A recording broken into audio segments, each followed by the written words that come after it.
Oi, pessoal, boa tarde. Hoje vamos receber o Diego Gazola aqui, pesquisador do Nascentes da Crise. Então, Ótimo. primeiro, agradecer bastante a tua presença aqui hoje, Diego. A gente se conheceu lá em Poa, né, em Porto Alegre, na Virada Sustentável. A gente esteve juntos também lá no Fórum Mundial das Águas, né, Diego? Tratando desse tema que a gente vai abordar aqui hoje. Então, agradecer bastante sua presença e pedir para quem não te conhece ainda para você se apresentar. Legal, Flávio. Eu que agradeço o convite. Assim, é a primeira live que eu estou participando, né, nesse momento pós-pandêmico. Enfim, o tema Nascentes da Crise faz parte da minha vida hoje, a minha essência, né?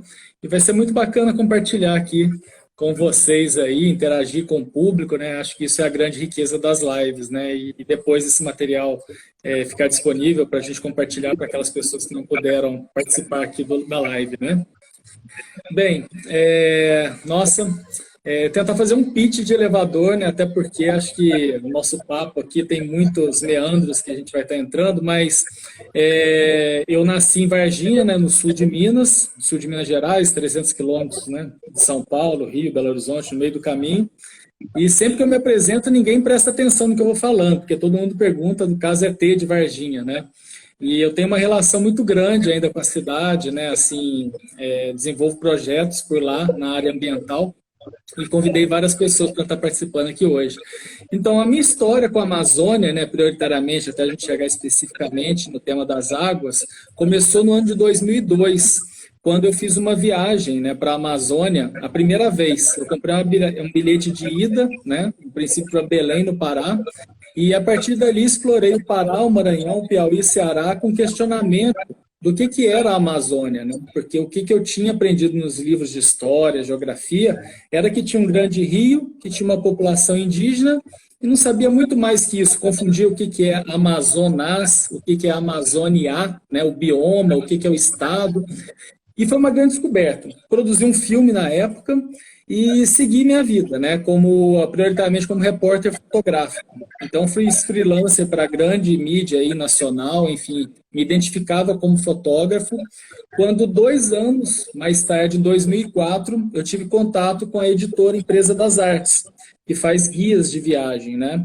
Então ali eu comecei a ter o melhor trabalho do mundo, que é fotografar, ser remunerado para isso enfim, é um emprego pleno, né? E a partir dali eu tive a oportunidade de viajar para todos os estados do Brasil, sem exceção, né? E na América do Sul eu só não estive na Guiana Francesa e no Suriname. Então, assim, depois dos guias, enfim, que eu participei da produção do guia aí de Curitiba, né? Eu trouxe aqui alguns para mostrar para vocês, né? O de Santa Catarina, participei também dessa obra. O guia de Roraima, também aqui o guia da Espanha Ó, que legal. e, e também o guia de Parintins, né? Que as pessoas me perguntam onde que é o lugar mais especial para você no Brasil, é Parintins, assim. Esse é até um tema que a gente pode tratar em uma outra live, assim. Essa cidade está no meio, né, do Rio Amazonas, na fronteira do estado do Amazonas com o Pará, e é o segundo município mais populoso do estado do Amazonas. Enfim, aí fazendo os guias, eu viajei também para mais de 35 países e logo na sequência aí empreendi a muda de ideia, foi quando a gente se conheceu, né? Eu atuei na virada sustentável desde o início, né? E o tema da água sempre se tornou muito latente.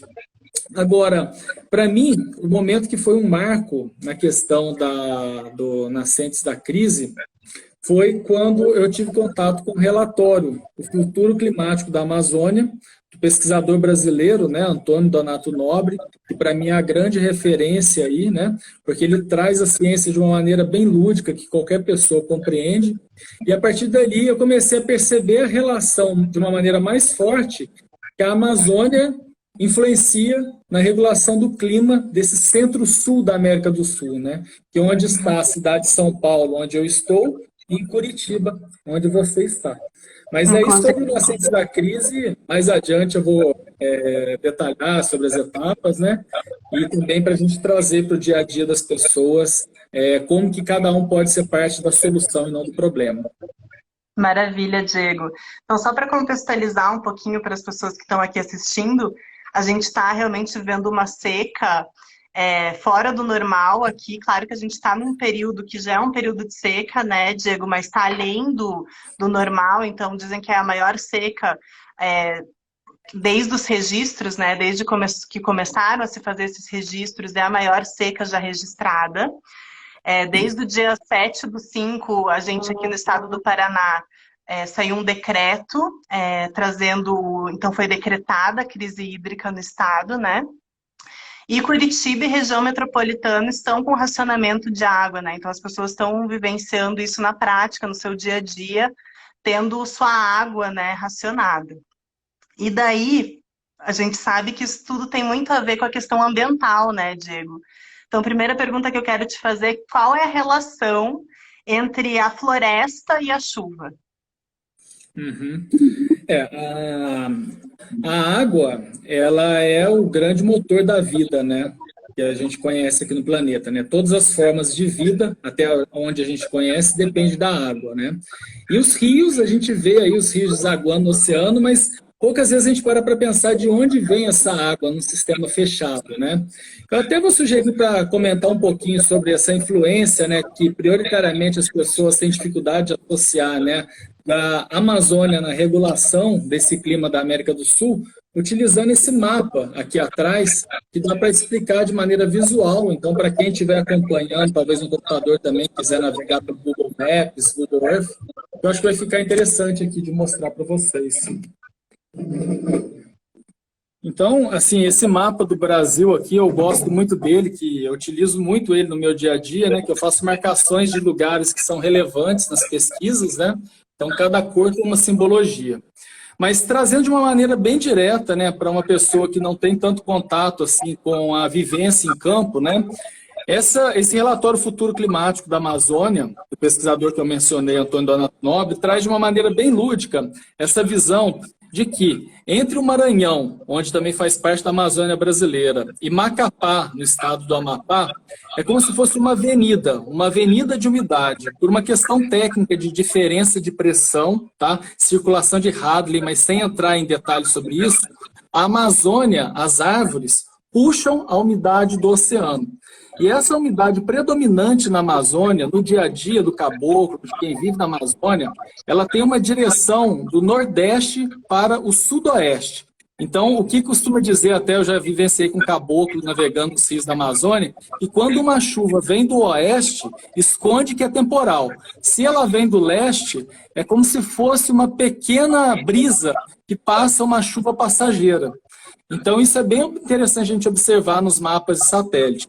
O que acontece? Essa chuva vai drenando aqui os 9 estados amazônicos e quando chega no oeste aqui da América do Sul, o que tem? A Cordilheira dos Andes. E esse choque prioritário da umidade amazônica se dá em toda a cordilheira, tá? Mas prioritariamente numa região entre o Peru e o Acre, ok? Nessa região que fica também Machu Picchu. Então, o primeiro Nascentes da Crise, inclusive, eu vou atrás desse ponto em que a umidade amazônica choca com a Cordilheira dos Andes. E aí, essa umidade, prioritariamente, ela toma depois um sentido invertido, como se fosse um bumerangue. E ela vem aqui drenando o centro-sul da América do Sul, o que inclui a região centro-oeste, a região sudeste e sul do Brasil, do oeste para o leste. Até quem tiver curiosidade, depois pode acessar o site do Climatempo hoje para verificar como que está se comportando essas umidades. Então a pessoa pode ver pelo climatempo.com.br/satélite essa imagem. Então essa umidade ela vem aqui irrigando o centro-sul da América do Sul.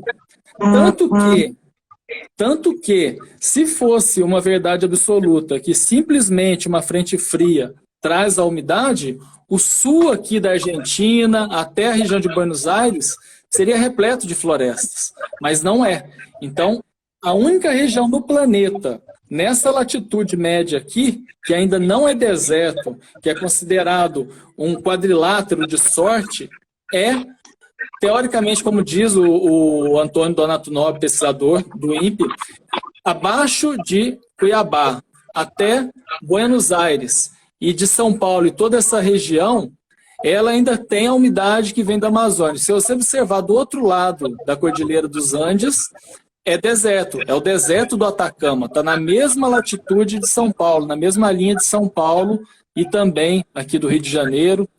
E nos outros continentes, né? A gente tem na África o deserto de Kalahari, na Namíbia, Botsuana e na África do Sul. Se a gente segue para a Ásia não tem no hemisfério sul, apenas pequenas ilhas. Então nem tem no hemisfério do sul a Ásia. E já na Oceania, o grande deserto da Austrália, né? O centro da Austrália é um grande deserto.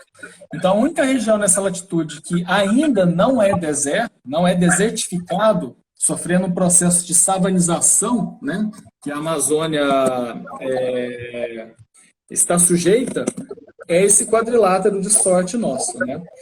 Então, é bem importante a gente buscar compreender, né, a relação entre a floresta amazônica e a regulação do clima do Centro-Sul.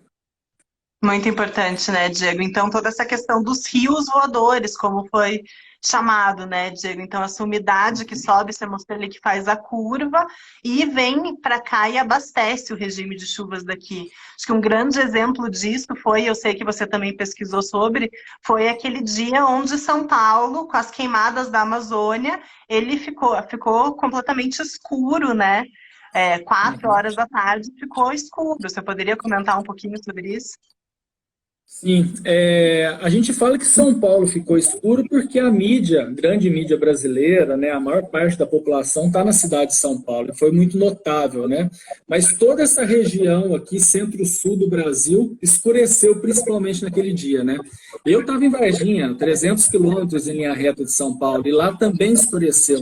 Eu até depois puxei os dados da minha produção de energia solar e o gráfico do dia eu tenho ele salvo. E ele dá uma depressão muito grande no gráfico naquele momento, né? Bem, um mês depois, né, que houve aquele factual do chamado, né, que ficou conhecido como Dia do Fogo, né, que teria sido uma ação orquestrada na cidade de Novo Progresso, no sul do Pará, eu fui para lá, né? Então, o filme Nascentes da Crise 6 é justamente essa pesquisa, né? Então, eu saio de Cuiabá e entro a Amazônia até Itaituba, mostrando, inclusive, Novo Progresso, né? E trazendo reflexões sobre a influência da Amazônia, né? Bem, para destacar um fato naquela pesquisa, o que muito me chocou foi na BR-163, que conecta Cuiabá até o porto de Miritituba, no sudoeste do Pará, a quantidade de caminhões transportando grãos, né?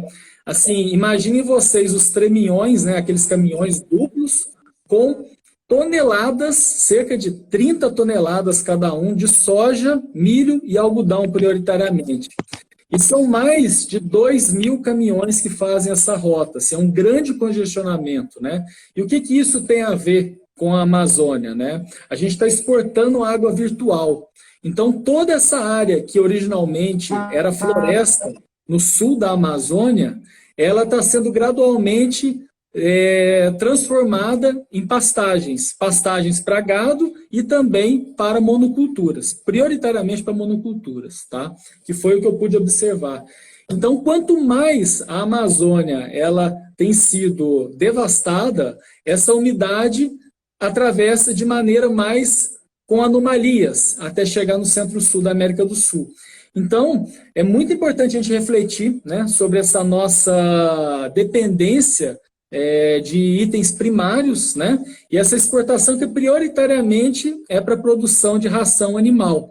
Então, a nossa água virtual, através dos grãos, vão para outros países produzir ração animal para depois as pessoas consumirem os animais, ou seja, é um grande impacto ambiental que a gente tem que trazer à tona para a gente compreender onde que a gente é parte do problema e onde que a gente pode ser parte da solução. Muito bom, Diego. Acho que você tocou num ponto bem central, né? Tem um relatório da ONU que se chama Agroecologia e o Direito Humano à Alimentação Adequada. E ele traz exatamente isso, que a maior causa do desmatamento da Amazônia é a questão da pecuária e da agricultura em larga escala, como você falou, o monocultivo, né, de grãos. Então, a forma com que a gente se alimenta, né, Diego? Pode falar, por favor. Mas sim. a forma com que a gente se alimenta, ela está diretamente relacionada, né, com esse desmatamento que está acontecendo na Sim, Amazônia.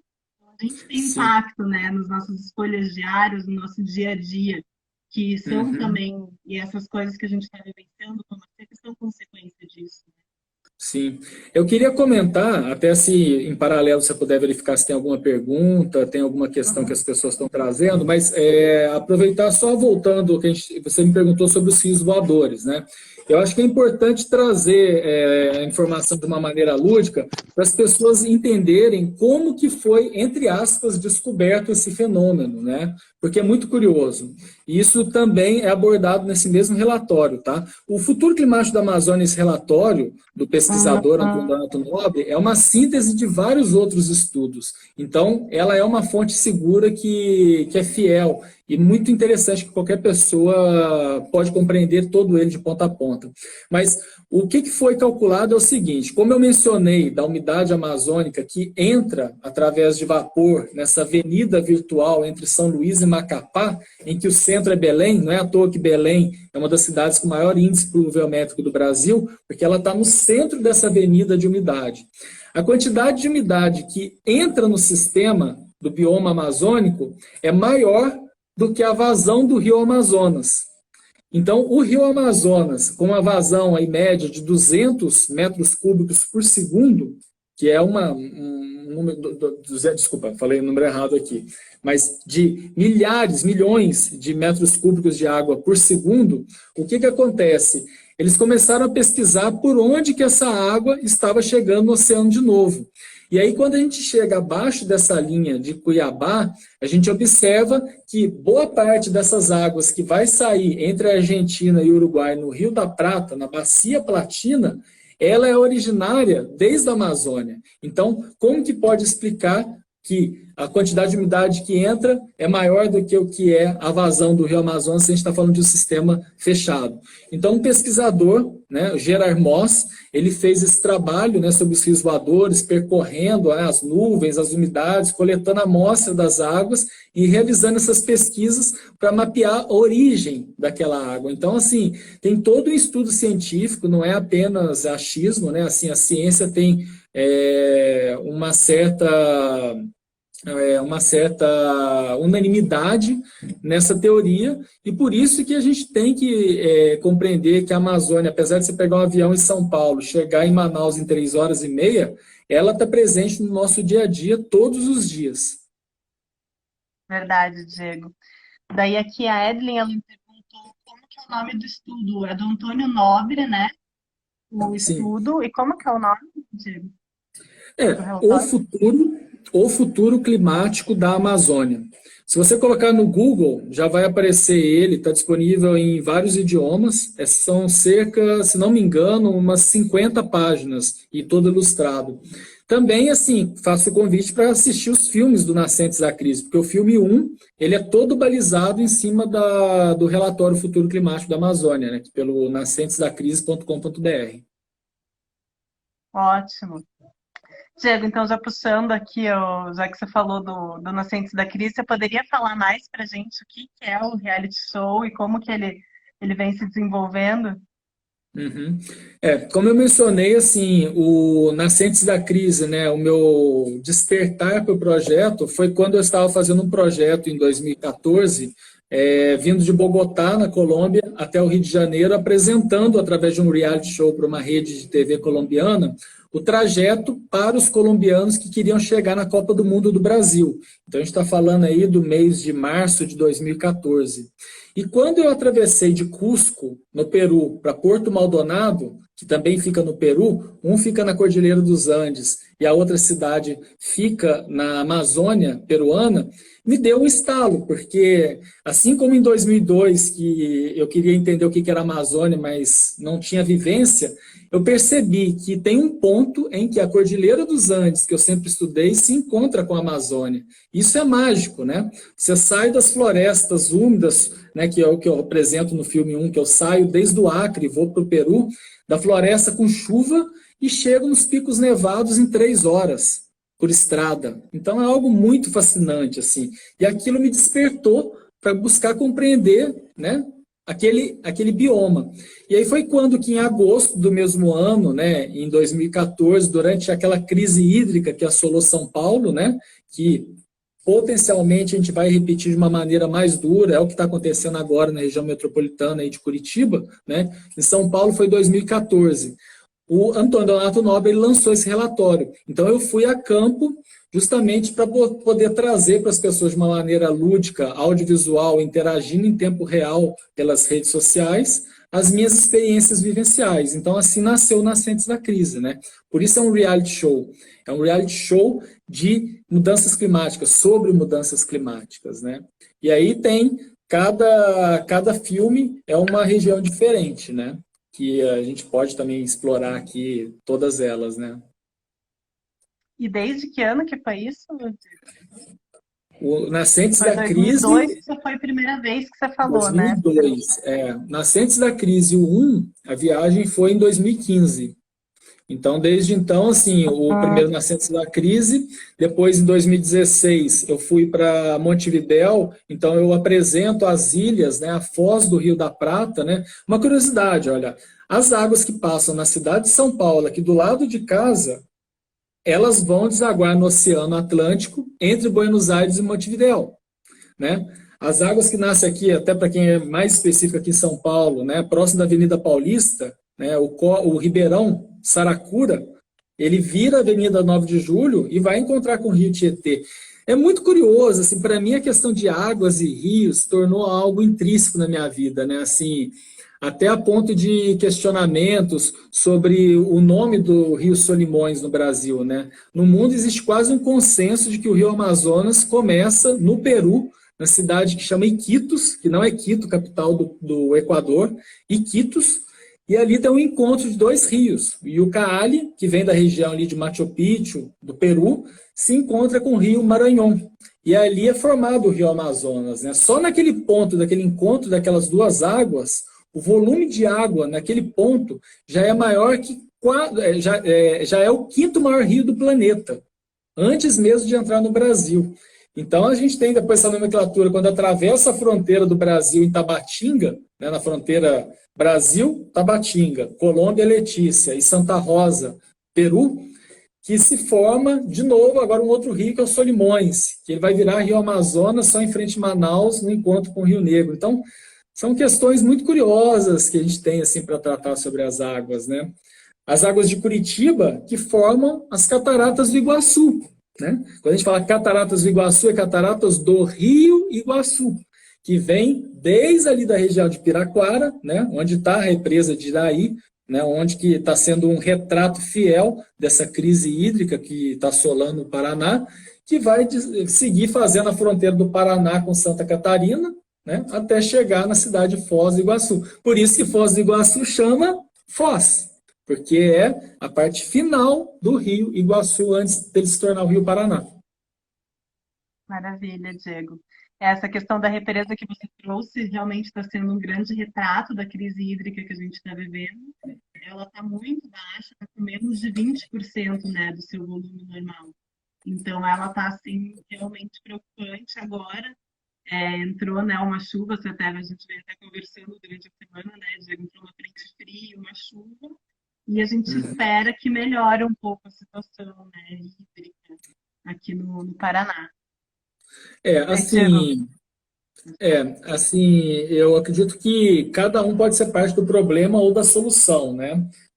Até antes da gente chegar numa questão prática, né, de como eu vejo que as pessoas podem estar contribuindo com a solução e não reclamando do problema, né, que está sofrendo um racionamento, que está deixando de ter o acesso à água comprometido, como que a pessoa pode ser uma protagonista mesmo de soluções, né? Eu queria trazer uma reflexão, porque o que acontece? Até nesse ponto que eu abordei com vocês de uma maneira muito resumida, assim, omitindo vários detalhes que eu queria ter mais tempo para detalhar, mas eu queria trazer o ponto que está esse estudo Nascentes da Crise hoje, né? Eu costumo me autodenominar em espaços que tenho a possibilidade de falar de uma maneira até mais específica, né, sobre o projeto, que eu me considero hoje em dia um neonaturalista, né? O que é um neonaturalista, né? Os naturalistas eram aqueles biólogos, escritores, desenhistas que vinham junto com os aventureiros desbravar o mundo naquela época. Porque imaginem, vinham os malucos, né, os viajantes expedicionários, e quem financiava aquelas expedições, seja os reis, sejam a burguesia, a nobreza daquela, no caso de Portugal, vamos falar especificamente aqui do Brasil, eles queriam saber como que era aquele novo mundo. Então essas pessoas vinham, desenhavam, coletavam amostras de animais, de plantas, né? Então, o que eu faço hoje em dia, eu tenho mais acesso à informação do que o homem quando ele foi na Lua através do meu smartphone. Os aplicativos que eu utilizo, com a possibilidade de interagir agora com uma pessoa que está em Santiago ou em outra cidade que eu queira entender se está passando uma chuva que eu estou vendo no satélite, ou seja, então eu uso vários recursos para as pesquisas, né? E o Nascentes da Crise hoje, eu estou num ponto do estudo que é associar como se fosse um yin yang a Amazônia com a Antártida. Ou seja, o que eu quero dizer com isso, né? Predominantemente da linha do Equador saem essas massas quentes e úmidas no sentido sul. E do sul da Antártida, do sul do continente da América do Sul também, vem essa massa fria e predominantemente seca, né? Então, o choque dessas massas, elas que causam prioritariamente as chuvas, tá? Não é simplesmente passagem de uma frente fria. E a analogia que eu utilizo para buscar explicar esse raciocínio é como se a Antártida era um freezer e agora ela está passando a ser uma geladeira. Continua fria, não continua? Mas as temperaturas são diferentes. Então, quanto mais a elevação da temperatura do planeta sobe, que na nossa percepção sensorial humana se dá por 3 graus, 5 graus que a gente começa a perceber, esfriou, esquentou, para o planeta é 0,0001%. A fauna, a flora, o bioma como um todo sente a diferença, né? Então, como a gente está lidando aí com um quadrante de aquecimento muito acelerado, a Antártida se tornando uma geladeira, essa umidade que sai de baixo, ela é cada vez mais fraca. Então, por isso que tem criado, na minha visão, tá, ainda não tem comprovação científica, eu estou em busca de compilar mais dados e entender melhor isso com outros parceiros, mas que isso tem formado essas anomalias. Então, a umidade predominante da Amazônia, ela passa mais em cima, passa mais embaixo. No Nordeste, esse ano, até mesmo no sertão, choveu muito, né? Já no norte de Minas já teve uma outra característica, assim como São Paulo choveu muito no começo do ano, já Curitiba não choveu tanto, apesar de estarem aí a 400 quilômetros em linha reta de distância. Então, é muito importante a gente relacionar, né, o nosso padrão de consumo à preservação da Amazônia. Muito importante que você trouxe das mudanças climáticas, né, Diego? Porque é verdade, isso que a gente está vivendo já é uma consequência, né, das mudanças climáticas. Então, esses processos de chuvas torrenciais, de inundações em alguns lugares, como eu vi que estava tendo lá na Bahia, e aqui agora essa seca, então, racionamento de água, isso já é uma consequência e afeta diretamente a vida das pessoas, né? No mundo a gente tem milhões de pessoas que são refugiadas do clima, né? Então, essa é uma questão muito séria que afeta todo mundo, né? Afeta a vida das pessoas. Sim, a gente tem assim como um reflexo, né, nessa minha pesquisa dessa oscilação dessas anomalias através das ocorrências desses tornados, né? Para a gente não falar, né, que aqui no furacão, tornado, tromba marinha, enfim, esses vários termos técnicos, mas é um factual. Quem não se lembra aqui da região de Florianópolis, anos atrás, quem não se lembra aqui, pode assistir até no Nascentes da Crise 2, o tornado de Dolores, no Uruguai. Eu fui na cidade de Dolores, né? O tornado, ele veio, o centro dele, do noroeste para o sudeste. Isso é um relato que eu tive de várias pessoas da cidade que acompanharam aquele factual, né? O tornado de Dolores. Agora, no ano passado mesmo, quantos eventuais a gente teve de eminência de tornado no litoral do Espírito Santo? né? Basta olhar as imagens de satélite, você observa que aquele tornado que se formou no litoral, que não atingiu a costa do Brasil, prioritariamente foi por quê? Porque as massas de chuva, elas transitam do noroeste para o sudeste, ou seja, ela saiu do continente quando ela se formou. Mas ali é uma área de transição dessa umidade, né? O Espírito Santo está nesse linear tênue aí entre o nordeste do Brasil e o centro-sul da América do Sul. Diego, e daí você já trouxe então essa questão do desmatamento em si da Amazônia, como ele interfere aqui no regime de chuvas, e queria que eu te contar também, né, trazer um dado, que no Paraná teve aumento de 35% no desmatamento da Mata Atlântica do ano passado para esse. Isso também interfere bastante, né? Tá, falhou um pouquinho teu áudio, mas eu entendi a visão geral, que você disse que aumentou o desmatamento da Mata Atlântica e como que isso pode estar interferindo na regulação do clima da região. É isso, né? Uhum. Tá.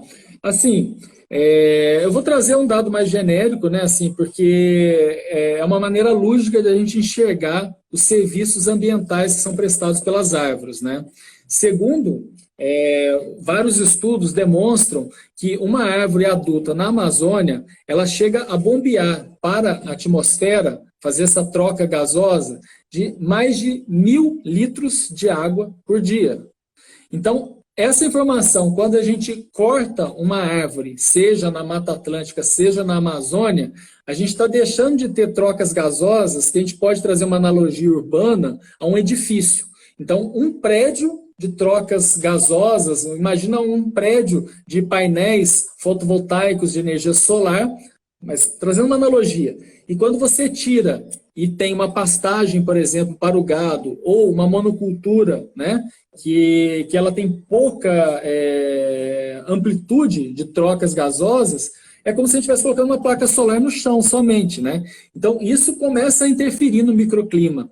Tanto que no filme Nascentes da Crise 6, eu trago uma informação que tem dados por A mais E, que também já foi apresentado isso pela ciência, que tem duas cidades paralelas na mesma latitude, no estado de Mato Grosso, que é Lucas do Rio Verde, também Sorriso, são duas grandes cidades do agronegócio de soja.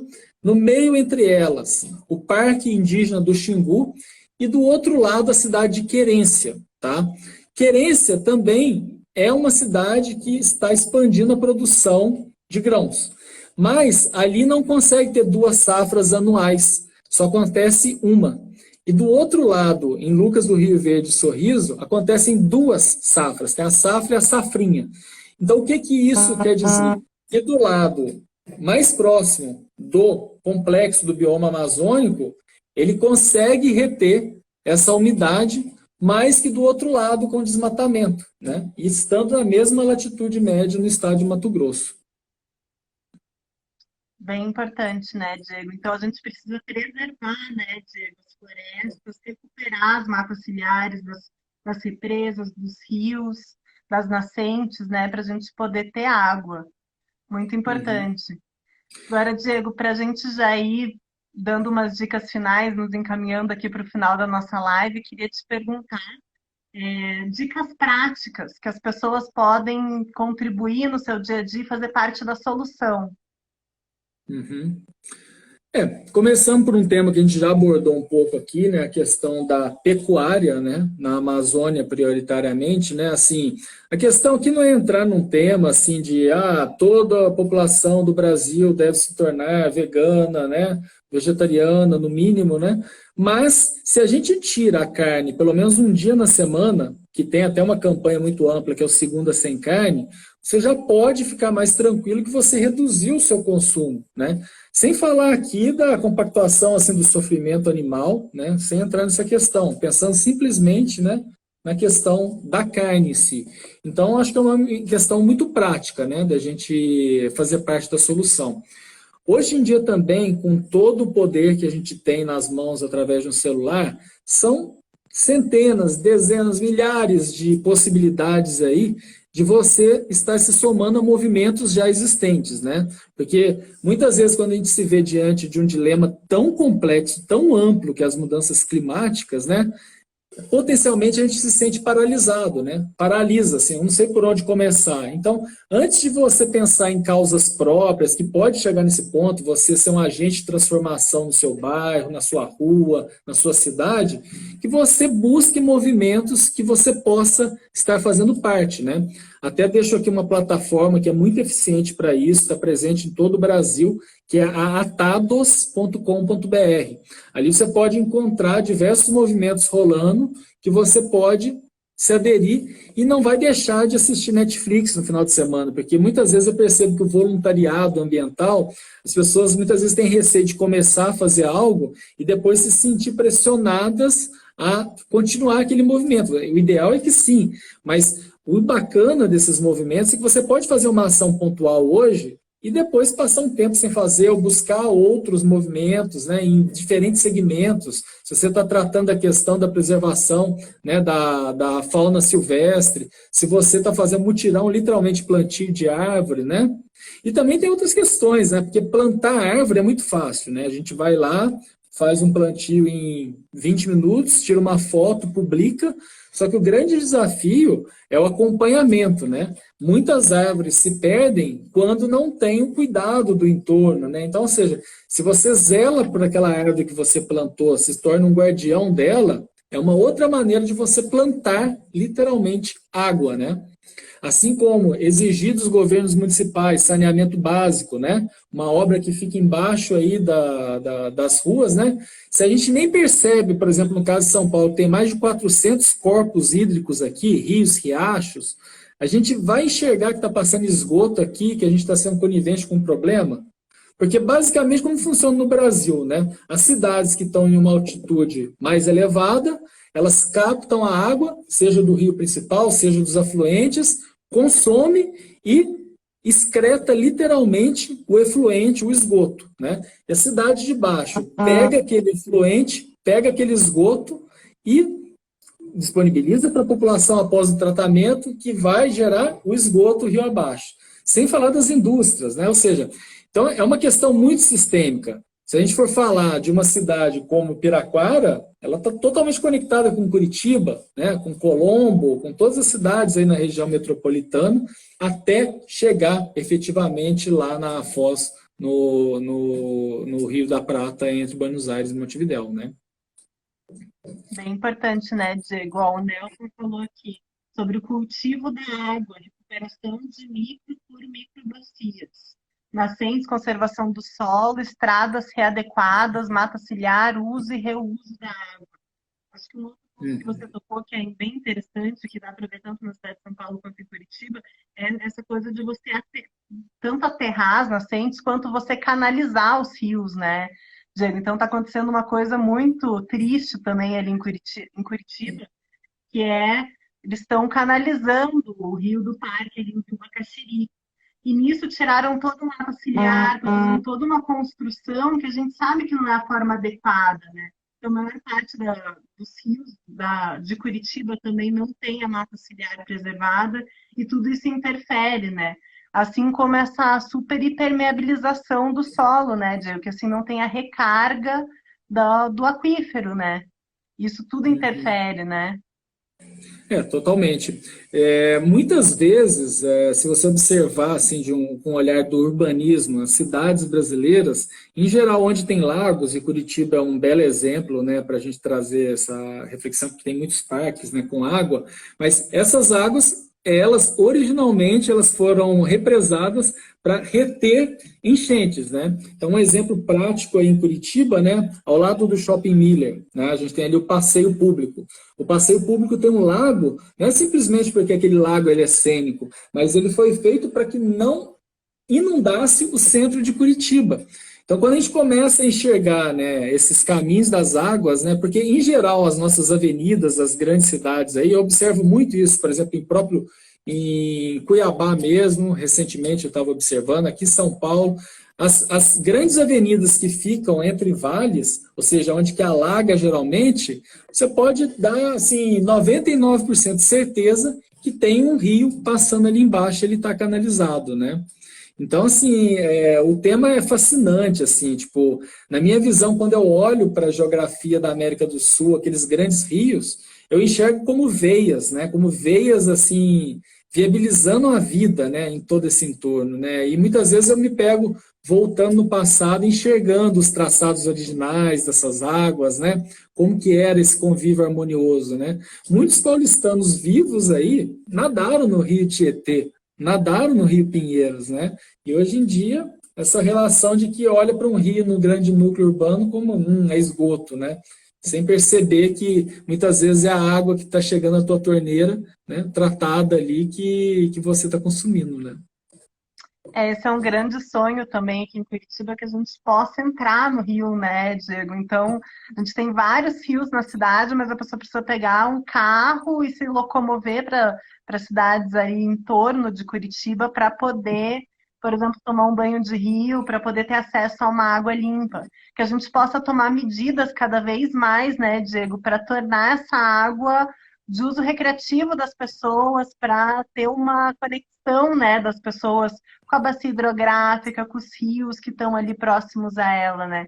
Tem algumas medidas, Diego, que você conhece, assim, para fazer essa recuperação desses rios?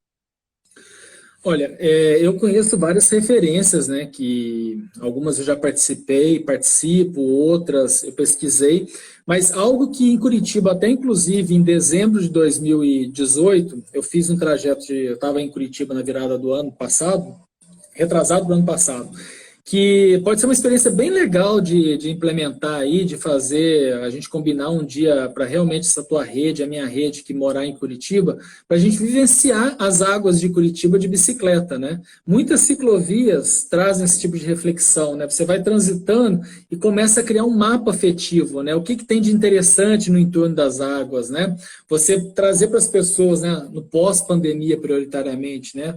Para não gerar aglomerações nesse momento, mas de que maneira que a gente pode estar em algum lugar criando uma pequena praia de rio, né? Não praia, analogia ao oceano, mas as praias de rio, né? Na Amazônia isso é muito comum. Então, de ocupar isso com piquenique, né? Eventos criativos que trazem a água para o cotidiano da pessoa, né? Fazer uma análise independente da água e colocar um relatório de como que está a qualidade naquele período e depois de meses, voltar e refazer aquela análise independente dos próprios moradores, divulgando o resultado, se reduziu a carga de contaminação, se a água está apta para contato direto com ela ali, você entrar, molhar o corpo ou não. Aí a gente começa a partir do lúdico, trazer o racional, trazer os projetos, trazer a política pública, mas eu acredito muito na gamificação, né? Que é a minha, vamos dizer, meu cerne de trabalho mesmo quanto a muda de ideia, né? Que é tornar as cidades um grande videogame, né? Um espaço de aprendizado, né? Tudo é aprendizado, como dizia um grande educador aí, né? Que é um mestre para mim, o Tião Rocha, do norte de Minas, que ele fala educação debaixo de um pé de manga, né? Ou seja, tudo é aprendizado, né? As folhas, o fruto, ou seja, o rio, né? Os peixes, os anfíbios, tudo aquilo que a gente enxerga, né? Relacionado diretamente com a água. Mas lembrando que a água está presente em 70% do nosso corpo, assim como 70% do planeta. Então, isso é uma magia que a gente, compreendendo que somos água, o planeta é água, só nos resta trabalhar de mãos dadas para fazer parte da solução. Maravilhoso, Diego. Então, só para retomar um pouquinho, você trouxe essa questão de adotar no mínimo um dia livre de carne, da segunda sem carne, a gente buscar ter dietas veganas, né? Diego, é mais ou menos o que traz o relatório da ONU, que eu citei anteriormente, do direito humano à alimentação adequada. E daí algumas medidas, ou teriam outras medidas assim que você vê que a pessoa pode praticar no dia a dia, começar hoje assim para contribuir nessa solução? Sim, por exemplo, né, as hortas, né, hortas de aromáticas mesmo, né, na varanda. Até agora anoiteceu, vai ser meio difícil de fazer um tour aqui na minha varanda, mas ela é pequena, mas eu consigo ter aqui, né, um microclima muito especial, né, atraindo os animais, enfim. Então, se a gente opta por, na medida do possível, alimentos certificados orgânicos ou de pequenos produtores, né, o consumo no bairro, viagens para locais ecoturísticos que trazem reflexão. Eu acho que isso é grande, é uma ferramenta muito incrível, principalmente para os pais, né? Assim, enquanto a criança ainda está crescendo, né, com 7 anos, eu recomendo a qualquer pai que leve a criança para alguma região amazônica, né? Não necessariamente Manaus, tem muitos lugares, até na América do Sul, na Bolívia. Então, que faça uma viagem de imersão junto à natureza, né? Eu mesmo percebo aqui durante a quarentena, né, que em São Paulo ainda está bem complicado, né, a situação aqui da cidade, mas a ansiedade de ter um contato junto à natureza, né, assim, todos dentro de casa, né, e nessa desconexão com a natureza. Então, eu acredito que quando passar essa pandemia, né, esse momento tão complexo que a gente está vivendo, inédito no planeta, esse contato junto à natureza vai ser essencial e as pessoas vão procurar muito, né? Então, que seja um contato tanto de lazer, né, como, né, para desfrutar daquela atividade, mas também de reflexão, né, de ligar os pontos, né, a pessoa buscar se informar sobre como que ela, entre outros mais de 7 bilhões de seres humanos, né, são protagonistas de um mundo melhor, né, na prática. Verdade, Diego, maravilhoso. Você trouxe essa questão, então, da gente produzir, né, o nosso próprio alimento, mesmo estando em apartamento, ter uma horta, quem mora em casa também, fazer o cultivo, pelo menos de uma parte do que se alimenta, né? E aqui em Curitiba, em outros lugares, eu sei que em São Paulo também tem, um modelo que se chama CSA, Comunidade que Sustenta a Agricultura. Então, essa é uma forma também de você consumir de forma local, você tira o intermediário, você vira um coagricultor, né, passa a ter uma relação direta com a pessoa que produz o seu alimento. Essa também é uma forma que pode contribuir bastante, né, Diego? Não só na questão da água, porque, por exemplo, os CSA são sistemas agroecológicos, então eles, além de fazer a recuperação do solo, também promovem toda essa parte de umidade que a gente estava falando, que interfere nos regimes de chuva, serve também para recuperar, por exemplo, áreas que eram secas com esses sistemas viram locais onde tem recuperação de nascentes, né? Mas também, de forma geral, aí nas mudanças climáticas, né? Então, a forma com que a gente escolhe se alimentar, ela interfere, consumir de modo geral, ela interfere não só na nossa vida, como no clima, né? Em todo o planeta. Sim, Então, é bem sincrônico o que você está dizendo, porque eu estou, inclusive, envolvido em um projeto nesse momento de conectar, né, os produtores sem intermediários com a mesa, né, das pessoas que vivem prioritariamente aqui na cidade de São Paulo, né. Eu já tive uma experiência piloto que gerou muito aprendizado, que chama Muda de Comida, em Varginha, né, na minha cidade natal. Então, a gente levava as crianças para fazer parte da horta, né, vestidas de mini-chefe. Então, elas descobriam de onde vem o alface, colhia no pé e experimentava, né, toda vestida de uma mini-chefe para depois fazer com os pais, né, aquela elaboração daquela salada na casa dela, né? E o que move a vida nas cidades é a agricultura familiar, né? Assim, a monocultura aí de grãos, como foi mencionado, né? Se a gente pegar aí 5 aí, né, produtos, eles correspondem com uma taxa de exportação muito grande, mas o que você tem na tua geladeira que você realmente consome, né, vem desses pequenos produtores que dependem da água diretamente, né? Sem água não existe vida e muito menos as hortaliças que entram na casa do brasileiro, né? Só te perguntando, porque acho que a gente tem aí mais uns 5 minutos só para a gente fechar na questão das nascentes da crise e deixar, né, os contatos. O que você acha da gente começar a fechar aqui? Como a gente está de tempo? podemos, aham. Tá. Então, assim, pessoal, eu resumi muito, assim, queria ter compartilhado mais, mas indico a todos aí que estão assistindo acessarem os filmes nascentesdacrise.com.br. Tem a explicação bem sucinta aí, 3 parágrafos sobre cada filme na média 15 minutos. Então, além de você assistir o Netflix, assista também, que tenho certeza que vai engrandecer e seria muito legal receber feedback. E quem tiver também ideias, enxergar como somar o processo, a gente tem grupo de WhatsApp com pessoas do mundo todo aí que interagem no sistema da água, né, informações bem qualificadas, e que a gente possa ir juntos, né, caminhar, voltando a falar aqui, né, parte da solução e não dos problemas. E também deixo aqui meu e-mail para quem quiser fazer o contato, né? Diego Gazola, com Z e um L, @mudadeideia.com. Maravilhoso, Diego. Trazer também aqui, como o Nelton falou, mandou aqui no comentário a questão que a gente pode também reutilizar a água em casa, captar água da chuva, essas também são algumas das soluções. Para as pessoas também fazer esse convite para seguirem você, o teu trabalho, que eu já sigo, admiro faz tempo, para verem os documentários aí, o reality show da Nascente da Crise, porque também traz uma boa visão disso tudo que a gente trouxe muito rapidamente aqui hoje. E agradecer muito, Diego, a tua disponibilidade de fazer essa conversa com a gente e parabenizar muito pelo seu trabalho. Ótimo, ótimo. As soluções são muitas, né? Assim, eu acho que o cerne de tudo é as pessoas pesquisarem sobre permacultura, né? Assim, a gente vai perceber que é a gente ter um contato harmonioso, né, com a natureza. Tem a compostagem, né? A compostagem doméstica. Eu mesmo tenho minhocas aqui, gero quase zero lixo aqui dentro da minha casa. Então, assim, a gente tem que fazer parte, né, desse mundo que a gente sonha, né? Primeiro passo é sonhar, depois planejar, realizar e depois celebrar, né? Seguindo esses princípios aí de uma metodologia que é australiana, inspirada nos aborígenes, né, os povos tradicionais da Austrália, Dragon Dream, eu deixo essa mensagem, assim, informação, gente, a gente tem muita, né? Se você tem uma coisa que você quer pesquisar, põe no Google que ele vai te trazer a informação ou um caminho para você, né? Direcionar a tua pesquisa. Agora, a gente tem que saber o que pergunta, né? E antes disso, a gente tem que saber o que quer fazer, né? O que está disposto a fazer. E assim a gente vai somar com um mundo melhor. Verdade, Diego. Vamos contribuir aí construindo ele na prática, né? Então, agradecemos novamente você aqui e a gente segue nessa construção juntos, né? Com todos esses que também estão aqui nos assistindo e com todas as pessoas, né, que também se preocupam e estão aí na ativa por um mundo melhor, né, Diego? Com certeza. Ótimo, pessoal. Agradeço a companhia.